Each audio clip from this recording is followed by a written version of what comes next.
Bismillahirrahmanirrahim. Assalamualaikum warahmatullahi taala wabarakatuh dan salam sejahtera pada semua. So hari ini cikgu nak bincang soalan trial negeri Perak.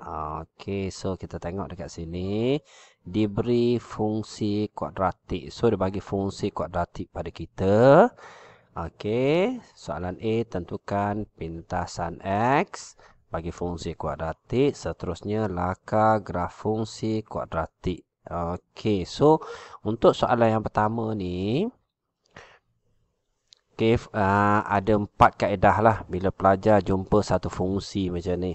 Okey, so sebelum kita jawab soalan, kita tengok kaedah dia. So kita ada f fungsi fx sama dengan 1/2 x kuasa 2 tambah 3x tolak 8. Okey, first kali bila kita dapat satu fungsi macam ni, kita label lah. Yang ni ialah A, yang ni ialah B, yang ni ialah C. Okey, ada 4 kaedah bila kita nak laka graf. Okey, kaedah yang pertama sekali, bentuk graf lah. Bentuk graf. Okey, so bentuk graf kita tengok A. Kalau A ni positif, okey, graf dia mesti senyum. Ni point yang pertama. Point yang kedua, pintasan Y. So, pintasan Y ni ialah C lah. Jadi, negatif 8. Okey, yang ketiga, pintasan X. So, pintasan X kita dapat macam mana? Kita tekan kalkulator. Okey, so kita tekan kalkulator. Maksudnya, dekat sini kita ada 1/2 X kuasa 2 tambah 3X tolak 8 sama dengan 0. Kita buat 2 bracket siap-siap. Sama dengan 0, baru kita tekan kalkulator lah. Okey, so cikgu tekan kalkulator. Mod, equation, tekan anak panah sebelah Okey, degree tu. Sebab dia persamaan kuadratik. So, kita tekan 2. A dia ialah setengah. 1/2. Okey, B dia ialah 3. C dia ialah negatif 8. So, kita akan dapat jawapan dia X2, X negatif 8. Okey, X sama dengan 2. So, dalam ni X tolak 2 lah. X negatif 8. So, dalam bracket X tambah 8. Okey, so settle dekat sini. Yang keempat, paksi simetri. Paksi simetri. Okey, paksi simetri ni kita ada formula lah. X sama dengan negatif B per dengan 2. A. So, negatif B ni ialah 3. Negatif 3 per dengan 2. A ni ialah setengah. 1/2. Maksudnya 1 lah. So, kita akan dapat negatif 3. Paksi simetri dia X sama dengan negatif 3. Okey, so bila semua dah clear, sebenarnya kita dah jawab soalan. Untuk soalan A ni, pintasan X ni kita dah jawab. So, pintasan X kita ada, ni X sama dengan negatif 8. Negatif 8. Okey, so 1 markah dekat sini, 1 markah. So, 2 lah. Okey, kalau X negatif 8, katalah kat sini. 2, 4, 6. Kat sini 8. So, negatif 8. Dan lagi 1, kita ada 2 dekat sini. Okey, ni ialah pintasan X. Dan paksi simetri kita tengok dekat sini negatif 3. So, dekat sini 2, kat sini 4 kan. So, negatif 3 kat sini lah. Ni paksi simetri dia. Okey, dan pintasan Y dia kita ada negatif 8. So, 2, 4, 6, 8. So, negatif 8. So, kalau kita sketch graf dia, okay, akan dapat macam ni lah. Okey. So, complete. Okey, so dekat sini, 2 markah ni clear dah. Dan seterusnya, bila laka graf, kita ada dekat sini ada paksi simetri ada. Okey, 2 ni ada. Graf ni ada. Ni complete 3 markah Okey, so settle soalan yang pertama. Okey, kita pergi kepada soalan yang kedua. Rajah 1 pada ruang jawapan menunjukkan sebuah segi 4 sama. So, dekat sini kita ada segi 4 sama. Okey, KLMN, X dan Y adalah dua titik bergerak. Okey, di dalam segi empat sama dengan menggunakan pembaris dan jangka lukis. So, dekat sini mesti guna pembaris, mesti guna jangka lukis. Okey, lukis pada rajah 1, locus X. Dia minta kita lukis locus X, di mana XK sama dengan KL. Okey, so KL dekat sini. Okey, dan kita ada XK sama dengan KL. X. Okey. Bermakna okey, KX. Bermakna KX ni dekat sini ni. Okey, dia sebenarnya curve dekat sini ya. Pakai jangka lukis lah. Jangka lukis. Okey, letak jangka lukis kat sini. So, panjang yang ni ialah X. Okey, sebab dia kata XK sama dengan KL. So, sentiasa sama lah. Okey, so settle poin yang pertama.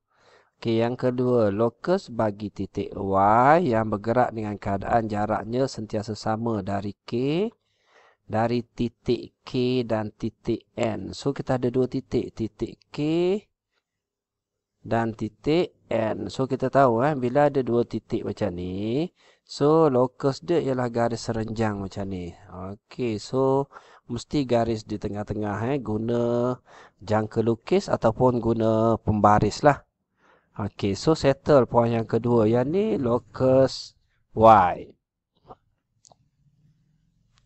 Y, seterusnya kita tanda titik persilangan dia lah. Okey, so kita tanda titik persilangan. So, satu markah. Okey, so settle untuk soalan yang kedua. Kita pergi kepada soalan yang ketiga.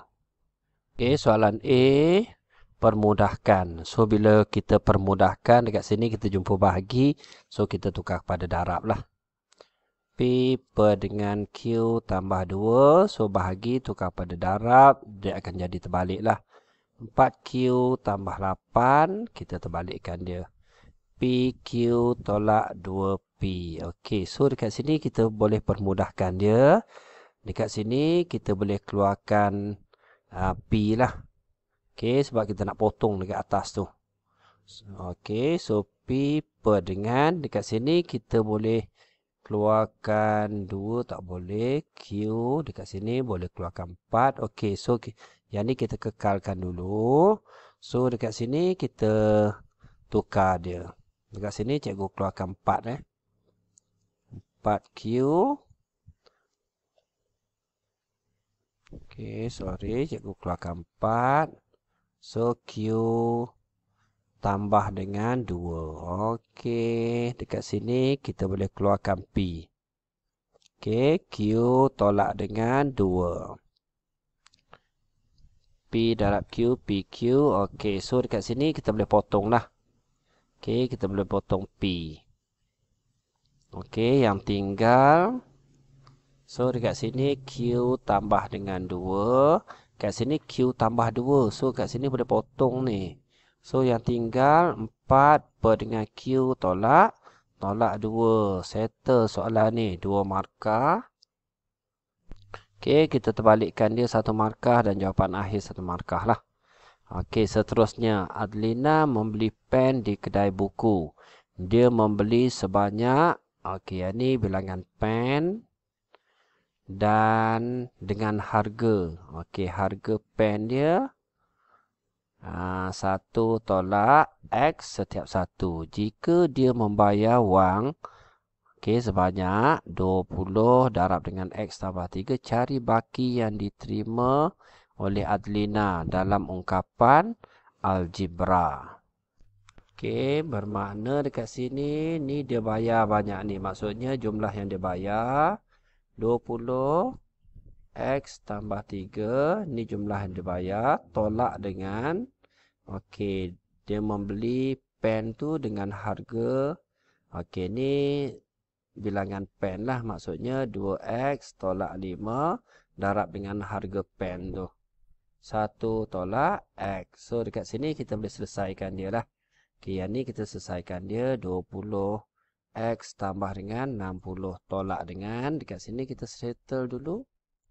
Okey, 2x darab 1. So, 2x. 2x darab dengan x. Okey, tolak dengan 2x kuasa 2. So, x darab negatif 5 darab 1. Negatif 5. Negatif 5 darab x. So, positif 5. 5x. Okey, dekat sini kita susun balik dia. So, yang ni bracket Okey, so bila kita buang bracket dia akan jadi positif lah. So, dekat sini 20x tambah 60 tolak 2x tambah 2x kuasa 2 tambah 5 tolak 5x. Jadi kita susun balik. Okey, 2x kuasa 2 dekat depan. Okey, so kita ada 20x tolak dengan 2x. So, dapat 18x. 18x tolak dengan 5x. 18 tolak dengan 5. So, negatif positif 13x. Okey, 60 tambah dengan 5. So, 65. Okey, so dekat sini dia nak minta kita ungkapkan algebra. So, yang ni je lah. Kita settlekan. Boleh kecilkan lagi? Tak boleh dah. Okey, so settle. Untuk soalan yang ketiga. Okey, kita pergi kepada soalan yang keempat. Okey, so kenapa ni dia gabung soalan 4 dan 5 ni? Okey, so tak apalah. Okey, soalan yang keempat. Encik Safwan dan isterinya ingin membeli sebuah rumah. Okay, soalan keempat, Encik Safwan dan isterinya ingin membeli sebuah rumah dalam masa 6 tahun selepas mereka berkahwin. So, dia nak beli rumah dalam tempoh 6 tahun selepas mereka berkahwin. Jumlah pendapatan mereka ialah 6,000 dan jumlah perbelanjaan tetap dan tidak tetap dia 4,500. Okey, so sekarang ni gaji dia 6,000. Perbelanjaan tetap dan tidak tetap dia 4,500. So, dekat sini kita boleh tolak siap-siap lah. Okey, 6,000 tolak dengan 4,500. Okey, so dia ada balance 1,500. Okey, setiap bulan. Okey, mereka bercadang membeli sebuah rumah teres berharga 432,000 dengan wang pendahuluan sebanyak 43,200. Okey, so 10% lah dia nak bayar. Berapakah simpanan bulanan yang harus disimpan oleh Encik Safwan dan isterinya untuk mencapai matlamat untuk membayar wang pendahuluan tersebut? So, sekarang ni berapa simpanan bulanan dia? Okey, untuk dicapai matlamat dia. So, sekarang ni dalam tempoh 6 tahun. So, sekarang ni kalau 6 tahun, 6 darab dengan 12 bulan dululah. Kita kira dulu. Okey, so 6 darab 12. Kat sini cikgu kira. Okey, 6 darab dengan 12 bulan. So, 72 bulan lah. Okey, dalam tempoh 72 bulan. Okey, berapa dia kena simpan? So, kita kira lah 43,200 bahagi dengan 72 bulan. Jadi, baru kita dapat setiap bulan dia kena bayar berapa. So, dia kena simpan berapa? 43. Okey, 200 bahagi dengan 72 bulan. Okey, so setiap bulan dia kena spend 600. 600 sebulan. Okey, untuk mencapai matlamat. Okey, so sekarang ni dia kena dekat sini kita tengok dekat sini. Okey, dia ada lebihan dia 1,500 bulan. So, sekarang ni dia hanya perlu simpan 600 je sebulan. Okey, so settle untuk soalan A. Dapatkah Encik Safwan dan isterinya mencapai matlamat? Mesti dapat. Dapat. Okey, kerana, jelaskan, kerana.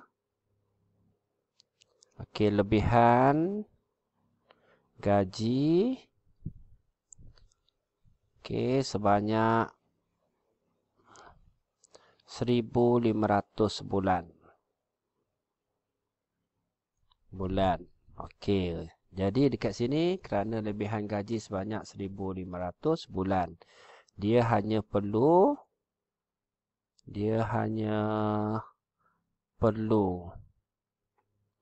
menyimpan 600 sebulan. Okey, so settle untuk soalan macam ni. Mudah je. Okey. Jadi ni ialah kaedah cikgu lah. Cikgu akan jawab macam ni lah. Okey, dan cikgu tak tengok pun skema jawapan. Okey, seterusnya. Kita pergi kepada soalan yang kelima. Soalan terakhir untuk hari ini. Okey, selepas perlawanan bola sepak, Luqman telah mengalami kecederaan di lutut. Dia telah dilindungi oleh polisi insurans perubatan. So, main point dia dekat sini insurans perubatan. Okey, dengan deductible 600 dan fasal penyertaan peratusan insurans 80-20. Okey, pelajar hanya belajar 4 saja insurans. So, dekat sini bila jumpa soalan insurans perubatan, okey, main point dia tolak deductible. Ini main point dia sebelum kita kira. Dan peratusan co-insurans 80-20. Pelajar kena tahulah apa dia co-insurans. Co-insurans ni perkongsian. Perkongsian antara syarikat dan pemegang polisi. So dekat sini syarikat tanggung 80. Okey, dan Cik Luqman ni tanggung 20. Ni main point dia lah. Okey, so kita tengok soalan.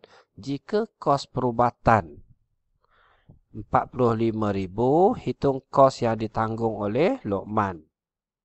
So kita tahu soalan dia insurans perubatan tolak deductible dulu. So kita take note lah untuk soalan A.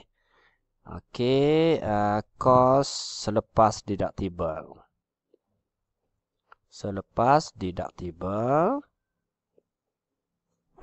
Okey, so 45,000. Okey, tolak deductible 600. So kita dapat 44,400. Ni point dia yang pertama. 44,400. Ni point yang pertama. Okey, seterusnya kita tengok yang ditanggung oleh Luqman. Luqman tanggung 20 je. So, 20 per 100 darab dengan 44,400. Okey, so cikgu kira terus. 20 per 100. Okey, darab dengan 44,400. Okey, so 8,880. 8,880. Okey, bukan ni saja yang Luqman kena tanggung. So, Luqman kena tanggung juga deductible lah. So, kita kira 8,880 tambah dengan 600. So, kita akan dapat tambah dengan 600. Okey, so 9480. 9480. Okey, settle untuk soalan A. Kita pergi pada soalan B. Selepas 3 bulan, Luqman menerima rawatan susulan dengan kos sebanyak 550. Nyatakan kos rawatan dalam RM yang ditanggung oleh syarikat insurans. Justifikasi jawapan anda. Okey, lepas 3 bulan, dia terima rawatan susulan dengan kos sebanyak 550. Okey, nyatakan kos rawatan dalam RM yang ditanggung oleh syarikat.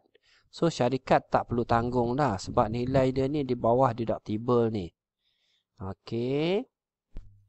Nyatakan kos rawatan yang ditanggung oleh syarikat. So, syarikat tidak tanggung lah. Tidak tanggung. Tanggung. Okey, ataupun syarikat RM kosong lah. Okey, kenapa syarikat tak tanggung? Sebab di bawah deductible. Ni justifikasi. Okey. Kos rawatan kurang dari deductible. Okey, so settle soalan yang kelima. Okey, itu saja daripada cikgu. Cikgu harap video cikgu membantu. Jangan lupa like, komen dan subscribe. Terima kasih semua. Assalamualaikum.